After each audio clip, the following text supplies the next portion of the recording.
everyone, once again welcome back to my channel. My name is Navya, and in this video we are going to continue our topic number 3 from the unit number 3, that is the philosophy of the Deen Dayal Upadhyay integral humanism. इससे पहले वाली जितनी भी 2 videos थी उसके अंदर हमने देख लिया था कि जो हमारे दीनदयाल उपाध्याय थे, इनका जन्म कहाँ हुआ है, मध्य प्रदेश में।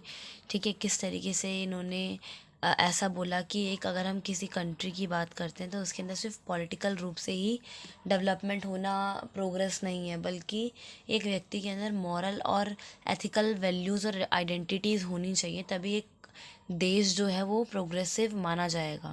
ठीक है, तो ये सब चीज़ें हमने अपनी पार्ट 1 और पार्ट 2 में ऑलरेडी हम देख चुके हैं। तो ये सारा integral humanism, principle of humanism और अप्रोचेज, ये सब हम देख चुके हैं। आज का जो टॉपिक हमारा रहने वाला है that is the philosophy of the Deendayal Upadhyay integral humanism. जैसा कि हमें पता है कि जो दीनदयाल उपाध्याय हैं वो बात किया करते थे कि हमें एथिकल लाइफ में ज़्यादा बिलीव करना चाहिए। फॉर एग्ज़ाम्पल, इनका मानना था कि ह्यूमन सोल का प्योर होना ज़रूरी है। ठीक है, कास्टलेस सोसाइटी की ये बात किया करते थे कि सोसाइटी तो हो बट उसके अंदर कोई कास्ट ना हो, ऐसी इनकी एडवोकेसी रहती थी। ठीक है, क्लासलेस और कास्टलेस दोनों ही अपने आप में अलग अलग मतलब रखते हैं। कास्ट मतलब कोई भी कास्ट उसके अंदर ना हो, जैसे जाति होती है ना, उसको कहते हैं हम कास्ट ना हो। और क्लासलेस मतलब कोई क्लास, उच्च नीच कोई वर्ग नहीं हो। थर्डली वो ये चाहते थे कि कॉन्फ्लिक्ट फ्री सोसाइटी और इंडियनाइजेशन ऑफ डेमोक्रेसी हो जाए, कि अभी तक जितनी भी हम डेमोक्रेसी की हम बात कर रहे हैं, हम लोग सभी में क्या करते हैं, ब्रिटिशर्स की दी हुई चीज़ों को ही अडॉप्ट करते अभी तक चले आ रहे थे। लेकिन उन्होंने बोला कि हमें क्या करना चाहिए, इंडियनाइजेशन करना चाहिए अपनी डेमोक्रेसी का, यानी कि अपनी डेमोक्रेसी का कोई एक इंडियन वर्जन निकालना चाहिए। ठीक उसी तरीके से he wanted a conflict free society, जहाँ पर लोगों के बीच में आपसी लड़ाई झगड़ा ना हो, सभी लोग अच्छे से मॉरल एथिक्स वैल्यूज़ को फॉलो कर कर एक सभ्य नागरिक बनकर रहें।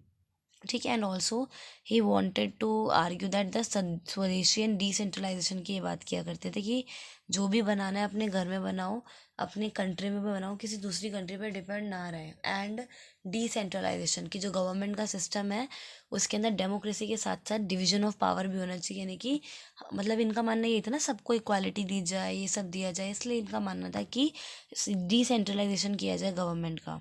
एंड नेक्स्ट आता है अपना प्रिंसिपल ऑफ अर्थयाम। ये अर्थयाम के प्रिंसिपल को ज़्यादा फॉलो करते थे कि मीनिंग टू द लाइफ। ठीक है, and last one is the internal conscience, यानी कि इंटरनल तौर पर खुद को मुक्त मोक्ष की प्राप्ति टाइप करवाना है। ठीक है, तो इंटरनल कंसाइंस की ये इनकी बात किया करते हैं। These are the philosophy of Deendayal Upadhyay. ठीक है, अब इनका एक एक करके हम देखते हैं। Notion of internal conscience, he emphasize the importance of personal ethics and moral integrity in guiding individual action for the greater good.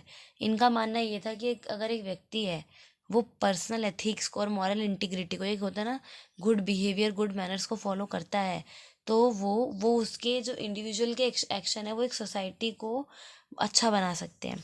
तो ही believe that when people align their action with their inner values, तो इनका मानना ये था जब लोग अपने जो चीज़ें वो बोल रहे हैं ना उनको करना चालू कर दे तो वो पॉजिटिव होगा सोसाइटी के लिए। और इसी तरीके से एक सोसाइटी का जब एक इंडिविजुअल ऐसा करना चालू करेगा तो धीरे धीरे करते करते ये चीज़ें पूरी सोसाइटी में फैलेंगी, और इससे ऑटोमेटिकली जो हमारी सोसाइटी है उसका एक हॉलिस्टिक डेवलपमेंट हमें देखने को मिलेगा।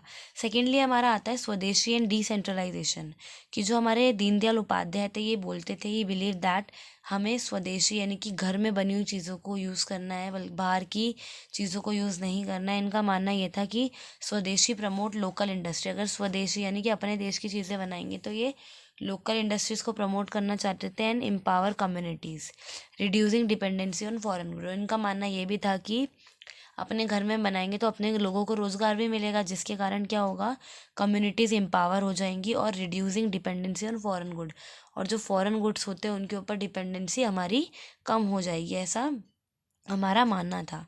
इन टर्म्स ऑफ डिसेंट्रलाइजेशन, उपाध्याय का ये मानना था that political and economic power should be distributed to local levels. जैसा मैंने आपको बताया कि इनको डिसेंट्रलाइजेशन वाली पॉलिसीज़ चाहिए थी। डिसेंट्रलाइजेशन का मतलब यही होता है कि जो पावर है वो लोकल लेवल्स तक जाए, यानी कि जो बिल्कुल हमारी पंचायती राज व्यवस्थाएं होती है ना वहाँ तक पावर जाए, इनेबल करे जो कम्युनिटीज़ को डिसीजन मेकिंग में। ठीक है, and to make best decision that suits their need, और ऐसे डिसीजन वो ले जो उनकी नीड्स के अकॉर्डिंग, उनकी सोसाइटी के अकॉर्डिंग, उनके देश के अकॉर्डिंग सबसे बेस्ट सुटेबल हो। तो इस तरीके की बात किया करते थे हमारे दीनदयाल उपाध्याय जी। ठीक है, नेक्स्ट आता है हमारा उपाध्याय फिलॉसफी ऑन अंत्योदय, यानी कि जो उपाध्याय थे उनकी क्या फिलॉसफी रही थी अंत्योदय पे। ठीक है, अंत्योदय का मतलब देखो, so as the name suggest, Upadhyay philosophy on Antyodaya, अंत का मतलब होता है लास्ट और उदय मतलब होता है उदय करना, एकदम राइज करवाना। ठीक है, तो यानी कि आखिरी पायदान पर लास्ट उस पे जो जो भी व्यक्ति खड़ा है ना लोकल लेवल तक पे, उसका क्या करवाना है हमें, उसको उसको राइज करवाना है, एटलीस्ट उसको इतना स्टेबल बनाना है कि वो अपनी इकोनॉमिक कंडीशंस को बेटर कर पाए और डील कर सके अच्छी तरीके से। So Antyodaya refers to the last and the most marginalise individual, यानी कि सोसाइटी के अंदर हर टाइप के लोग होते हैं, तो सबसे ज़्यादा जो मार्जिनलाइज लोग हैं उनको क्या करना है हमें, उनको डेवलप करवाना है। This term translate the rise of the last person, जैसे मैंने बोला अंत्योदय का मतलब क्या होता है, राइज किसका, लास्ट पर्सन का।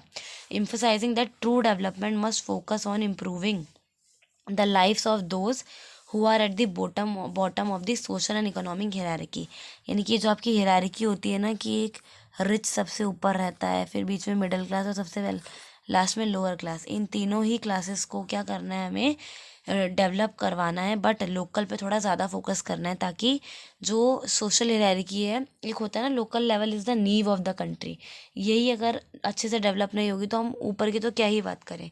इसलिए लोकल लेवल की जो लोग हैं उनको ज़्यादा हमें क्या करना है, डेवलप करवाना है। He believe that just society is that in which the poorest are the prioritize, इनका मानना ये था कि एक जस्ट सोसाइटी, इक्विटी वाली सोसाइटी की अगर हम बात करते हैं तो वो सोसाइटी होती है जहाँ पर जो सबसे पुअर व्यक्ति है ना उसको भी प्रायोरिटी दी जाए, यानी कि ये नहीं उसको ऐसे ही छोड़ दिया जाए, उसको प्रायोरिटी दी जाए।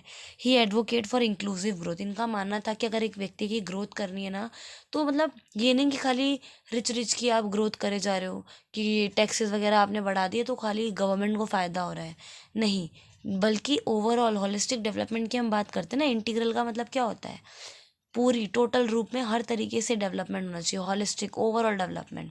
सो ही advocates for inclusive growth, ensuring that economic benefits reach everyone specially the disadvantage, तो इनका मानना ये था कि जो इकोनॉमिक बेनिफिट है वो सभी के पास पहुँचे, स्पेशली जो डिसएडवांटेज्ड ग्रुप है ना हमारा, उनके पास तो सबसे ज़्यादा। सो यही कॉन्सेप्ट एक मोर इक्विटेबल और कंपैशनेट सोसाइटी की मांग करता है, जहाँ पर किसी को भी पीछे नहीं छोड़ा गया। तो this was the thing that the Upadhyay advocated. He wanted a society that is based on the principle of equity and equality, and he wanted that the every individual, whether it is of the rich or the poor or of any caste or of any class, must have the authority or the power to administer in the natural habitat of the country. So in this he wanted that a human should be a compassionate being, ठीक है, no one is left behind, सभी को एक rise दिया जाए, सभी को development किया जाए, और overall he thinks for a holistic development of the society. ठीक है, तो these are the thing that are the thoughts of Upadhyaya on the modern Indian political thought and his philosophy of integral humanism.